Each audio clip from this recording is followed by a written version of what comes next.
Bismillahirrahmanirrahim. Assalamualaikum warahmatullahi wabarakatuh. Di sini saya akan menjelaskan mantuk dan mafhum. Mantuk adalah ucapan, lafaz, dan tulisan. Nah, pemahaman yang diambil dari segi pembicaraan yang nyata, penunjukan lafaz sesuai ucapan atas hukum dalam lafaz.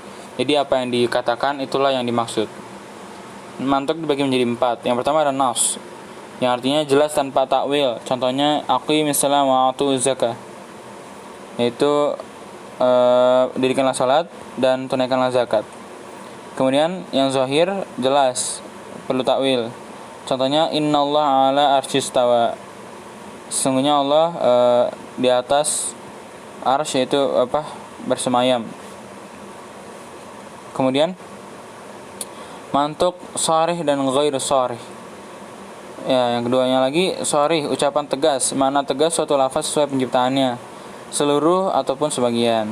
Kemudian ada ghairu sharih, yaitu makna diambil bukan dari makna asli, tapi suatu lafaz tapi sebagai konsekuensi dari ucapan. Nah, kemudian ada macam-macam ghairu sharih. Yang pertama dilalah al-ima, bukan makna asli. Terus ada dilalah al-isyarah, isyarat hukum, dan ada dilalah al-iqda, yaitu lafaz sisipan. Nah, di sini ada 3 macam-macam ghairu sharih. Kemudian ada dilalah mantuk. Dilalah mantuk itu petunjuk lafal yang dituturkan kepada hukum yang diterangkan. Contoh, haram menikahi anak-anak tiri dari istri yang sudah dinikahi. Nah, itu lafaznya ada di An-Nisa ayat 23. Kemudian ada mafhum. Mafhum itu maksudnya pemahaman.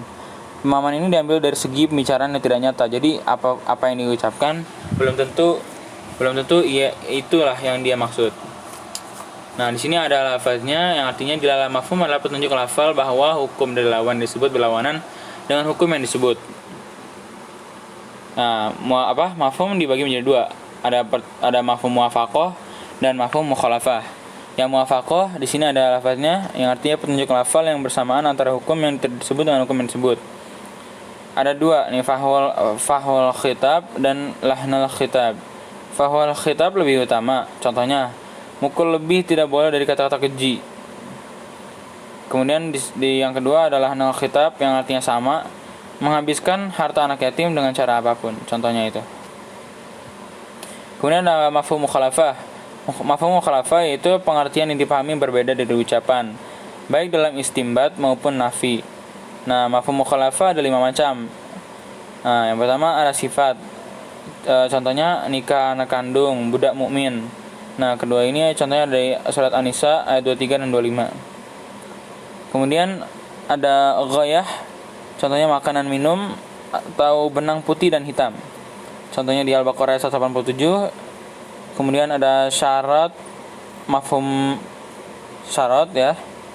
Budak mukmin di contohnya An-Nisa ayat 92. Kemudian adat had zina 80 kali. Nah, itu jadi enggak boleh lebih, enggak boleh kurang. Jadi sesuai gitu.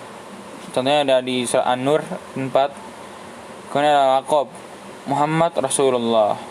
Nah, itu ya. Nah, syarat-syarat sah mafhum mukhalafah. Yang pertama, tidak berlawanan dengan dalil yang lebih kuat. Contohnya membunuh takut miskin. Kemudian mantuknya bukan hal biasa terjadi. Contoh, anak tiri serumah. Terus yang ketiga, mantuknya bukan untuk menguatkan. Contohnya bukan Islam boleh diganggu, hidup rukun. Kemudian yang keempat ada mantuknya berdiri sendiri. Contohnya iktikaf boleh bercampur. Nah, itu nggak boleh tuh. Nah, ini contohnya nih. Maka sekali-kali janganlah kamu mengatakan kepada keduanya perkataan dan janganlah kamu membentak mereka yang mengucapkan kepada mereka perkataan mulia. Nah, mantuk dari ayat ini tuh lafaz uffin atau perkataan keji kepada kedua orang tuamu, sedangkan mafhumnya itu memukul atau menyiksanya. Jadi ngomong saja sudah larangan keras, apalagi berbuat selebihnya seperti memukul dan menyiksa. Ya, mungkin segitu saja dari saya. Mohon maaf kalau ada salah. Selebihnya mohon maaf. Wassalamualaikum warahmatullahi wabarakatuh.